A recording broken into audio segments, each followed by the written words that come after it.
Thank you very much, Chairperson. Namaste. Bonjour. Bon dia. Assalamu alaikum. Habari za asubuhi. Dumelang. Good morning all. Did you miss out on French? Oh, bonjour. I missed out.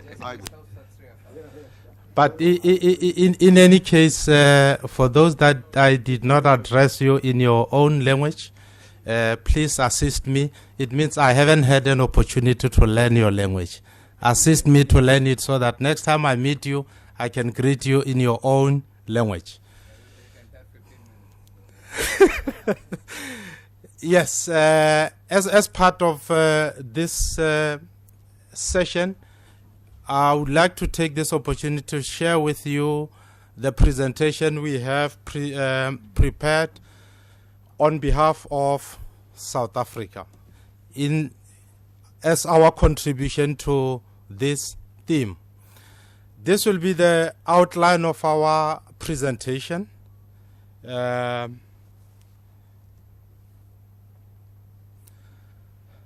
First things first. What is the problem statement in the Indian Ocean region? This is how we approached the theme. This is not a thumbs up from South Africa. This is what is documented in the documents of IORA. Many IORA member states lack adequate capacity for the safety and security of our maritime interests. Now, what does this statement tell us? It tells us that we do have limited resources, and as a result, the only way to maximize our capacity is to explore the economy of scale. I guess the message is very clear, and the colleagues from yesterday, one message that we have that has been emphasized is the fact that if you look and analyze the nature of the threats we're facing in the Indian Ocean region are mainly non-traditional. So that is very key, and that will be the focus of our presentation. And for us to do that, the objective thereof is to ensure that the sea lines of communication are open at all times. I guess that's the reason why we exist as the maritime entities, and it's important that we secure our lines of communication to ensure that our national, regional, and international economy is not negatively impacted. We all know the devastating effect of the Somali brand of piracy. In 2012, the IMO estimated that on average, 7 to 12 billion US dollars is lost to the international economy or to world economy. So we cannot at all afford to lose that amount of money in the midst of limited resources that we have. Now, we have taken stock of all the resolutions that IORA has taken in relation to maritime safety and security. This is just a summary of a series of resolutions that have been taken by IORA, but we'd like to bring to your attention these two important resolutions. The first one is relating to the policy discussion that has been adopted by IORA, and it identifies two parts. One, on the policy approach. And the critical issue that we have learned here on the policy approach is that as IORA, we should at all times make sure that we avoid duplication when we establish structures for whatever purpose. And I guess we are all aware that there are some semblance of duplication in our work, something we cannot afford.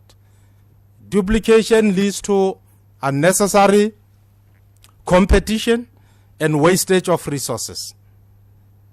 So it's very critical that we examine what we have so that at all costs we avoid duplication. And this policy discussion document also outlines what needs to be done as far as the ongoing and future projects are concerned. One of the provisions in this policy document is the call for member states to explore the possible linkage between IORA and the IONS, which is something that also came out yesterday. And the last point that I'd like to highlight here is I guess we are all aware that on the 18th of October 2017, we had a Council of Ministers in Durban, South Africa, and this is the important resolution that was taken among other resolutions, that in the Durban communique, it makes mention of the fact that IORA underlined the importance of addressing security challenges in the region, and therefore we support the establishment of working group on maritime safety and security. There's been lots of options, lots of discussions around the issue of maritime safety and security. We are pleased now as technocrats that IORA has finally taken a decision on the direction that we need to take to advance our maritime safety and security work, in the form of the establishment of a maritime safety and security working group. This slide again is self-explanatory. What I would like just to draw everybody's attention is the fact that a request was made by the Secretariat for member states to provide the metrics of capabilities. The fact of the matter is that we cannot address what we do not know. It's of critical importance that we examine what we have. The chairperson, in his introductory remarks, he mentioned that this session, capacity and capability, deals with mainly the assets and the skills that are required. Do we know the assets that we have in the region? Do we know the skills that we have in the region? Those are, in our view, first things first, that we need to examine and know that this is our baseline as far as maritime safety and security is concerned. And once we know that, then we'll be able to know what our strengths are as the region and what the weaknesses are as the region. And on that base, we will come up with an action plan to deal with those issues. As we have seen in the outline, almost all the speakers have highlighted the Djibouti Code of Conduct. We have decided to include it in our presentation as a case study. Again, in line with IORA policy decision, to say whatever we intend to do as the region, make sure we avoid duplication. Now, when we examine the Djibouti Code of Conduct, as a member, we realize that when you look at the scope and the objectives of the Djibouti Code of Conduct, we could not see the difference between the scope and the objectives of IORA. Definitely, there are synergies. Definitely, there are some complementaries.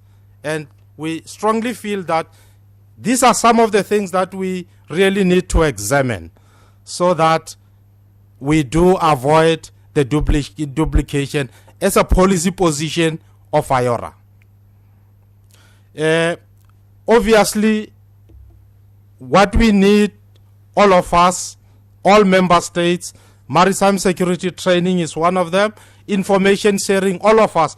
Or if you look at these objectives of Djibouti Code of Conduct, are exactly the objectives that we have identified as IORA. Now the issue is, what do we do as the two entities?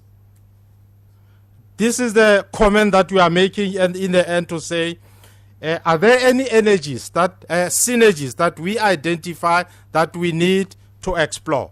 From where we sit as South Africa, no doubt there are synergies, and it's in our own interest that we examine and pursue these synergies so that there will be no duplication, there will be no unnecessary competition, and we will address the common interest. These are some of the lessons that we have learned in comparing both the Djibouti Code of Conduct and the IORA. We found out that 12 out of 21 member states of the Djibouti Code of Conduct are member states of IORA. Similarly, 12 out of 21 IORA member states are members of the Djibouti Code of Conduct. Clearly, there are common interests, common similarities, and these are some of the realities that we cannot ignore when pursuing our maritime security or maritime safety and security program going forward. This is one illustration, courtesy of the IMO Djibouti Code of Conduct, how the information sharing network within the context of the Djibouti Code of Conduct is structured. And all the 12 member states of the Djibouti Code of Conduct that are members of the IORA belong to one of these three information sharing network.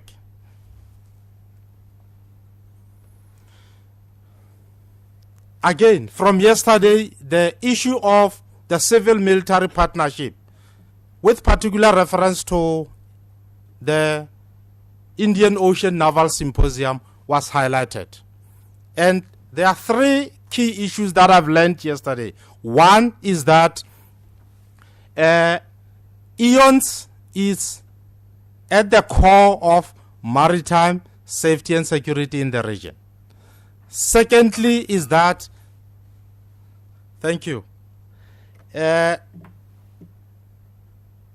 Now, during the 2015 first meeting of experts, okay. Thank you, Viram. Don't skip, only speed up. Only speed up. Okay, thank you. We examined the charter of IONS, and this is what we're reflecting here. Now, if you look at this provision in the charter of IONS and the interest of IORA, we can't find any difference. We operate in the same maritime domain. So as a result, we have common interest. Secondly, during the first meeting of experts in 2015, this is the recommendation that came out of this meeting: the need to integrate both civil and military. That partnership is key, taking into consideration that the examination of the threats within the region indicate that non-traditional threats are predominant. So we hope IONS also need to realize that and come on board. Again, regional maritime search and rescue is also highlighted by all the speakers. Our view is that maritime safety and maritime security are two sides of the same coin. You can't have one without the other. So on that basis, we are all aware that there's an IORA maritime search and rescue MOU that the Secretariat has been appealing to all the member states to sign. We are not aware if all the members have signed. However, from South Africa, I can indicate that South Africa is a signatory to IORA MOU. Again, if you look at the Regional Maritime Safety Program, as we said, within the auspices of the IMO, this is how the IMO has divided Africa as a region into 5 MRCCs. This is for Maritime Safety Program. This is for the safety of navigation, the seaworthiness of all the conveyances at sea. Now, the issue is, are we going to establish new parallel structures alongside the existing structures? We are aware, for instance, we are as the Maritime Authority, we are host of MRCC Cape Town, and we are aware that MRCC Cape Town is working very closely with other MRCCs. Australia is one of them. We do have regular interaction and coordination. In view of the presentation that I just shared with yourselves, this is the proposed way forward that we see as South Africa. The first thing is that we need to know what are our strengths, what are our weaknesses. Until and unless we examine this, we will be working in the dark. We'll end up coming up with strategies that are irrelevant to our needs and our interest. Secondly, the formal establishment, this is the decision that was taken by our decision makers, the Council of Ministers in Durban. Formally, we shall establish the working group on maritime safety and security, and I'm pleased that that responsibility is being put on the shoulders of South Africa, and South Africa has already accepted that responsibility, and the establishment of this working group will be one of the priorities during our tenure as the chair of IORA. Clearly, there are other regional institutions that are in existence. It's of crucial importance that we interact with them. Let us examine their role. Let us examine the complementarities rather than establish new parallel institutions. And the IORA MOU, I've highlighted on it. And lastly, the civil-military partnership. And in conclusion, is that we do recognize the importance of this forum. IORA as a whole is a forum for geostrategic, geopolitical, and geoeconomic objectives for our region. And with particular reference to this session, once we have established this capacity and capability, we'll be in a position to create an enabling environment for a safe and secure IORA region. Once we have a safe and secure IORA region, in that way, we will be able to ensure that there is reliable, uninterrupted, and safe movements of goods, people, and resource supply through the Indian Ocean, which is our heritage. It's our national heritage, it's our regional heritage, and it's our responsibility to preserve this heritage and ensure that it contributes to the economic development of our countries and region. On that note, Chairperson, thank you very much.